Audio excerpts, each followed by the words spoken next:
right, in these last two examples, number 4 and number 5, we want to talk about formulas. Sometimes it's beneficial for you to rearrange a formula for a specific variable. You kind of already done this. We kind of did it with the D equals RT, even though we didn't really talk about it being what we were doing when we did that. But you're going to see that example here on number 5. The formula for finding the area of a triangle is A equals 1/2 times base times height, where B is the length of the base and H is the height of the triangle. Suppose you know the area and the height of the triangle, but you need to find the length of the base. In this case, solving the formula for B would be helpful. In other words, you can plug in the numbers and then solve, or potentially if you had like 10 problems of the same thing to do, it might be more beneficial to go ahead and solve for whatever variable. All right, so A equals 1/2 times base times height. I'm going to go ahead and put the little multiplication symbols in there so that we can see that those are factors. We talk about how to undo that. Now, I've had a couple of you talk about, can I divide by fractions? And the answer is yes, but mathematically, we don't want to write it that way. Because, let's be honest, and also you can undo multiple things of multiplication at the same time if it's all multiplication, okay? So what I mean by that is, I'm trying to solve for H, right? So I can divide by 1/2 and the base at the same time. So the problem is that you end up with A over 1/2 B equals H. And I'll be honest with you guys, that just doesn't look good, right? It does not look good to have a fraction as a part of a fraction, okay? They kind of frown on that. So we want to do it a different way to make sure that doesn't happen. And I will guarantee on this one, if this were a question on a milestone or some kind of standardized test or even one of my tests, you are not going to see that as an answer choice. It's just not going to be there, okay?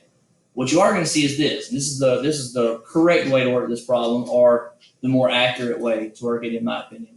I actually would take it as different parts, right? First thing I would try to undo is the 1/2. So instead of dividing by 1/2, we talked the other day about multiplying by the reciprocal, which is 2 over 1, or in this case, it's just 2. So 1/2 times 2 over 1, they go to 1, right?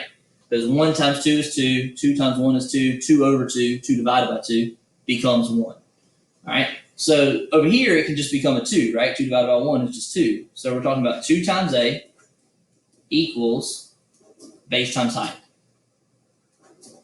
Okay? From there, now I can divide by the other variable I'm trying to get rid of. And what you end up with is 2A divided by B equals H. And guys, that's just a lot cleaner looking answer, right? It's just a lot cleaner looking answer than this. They technically mean the same thing, right? They technically mean the same thing, but, you know, here you're taking half of the bottom and dividing by A. Here you're doubling, on this one you're doubling A, and the second one you're doubling A and dividing by the regular number on the bottom. So they mean the same thing, they work out the same answer. It's just that this one is the one you're going to see. That's the answer you're going to be seeing. All right, so let's move on.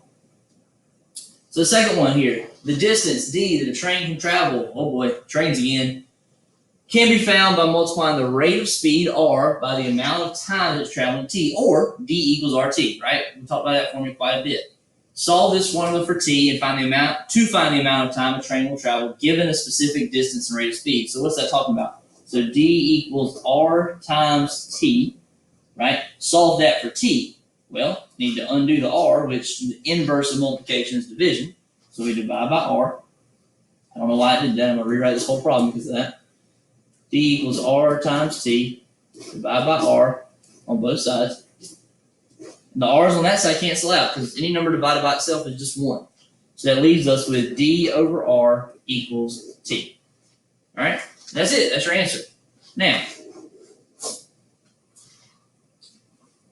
hopefully that kind of makes sense to you. You will be doing some that are much more complicated than this. So, you know, use this kind of as a guide, but understand that the order of operations for these can get more complicated. You're probably going to get to some where you're unsure and you might have a question or need help. Please write it down, ask me. All right? Thanks, guys.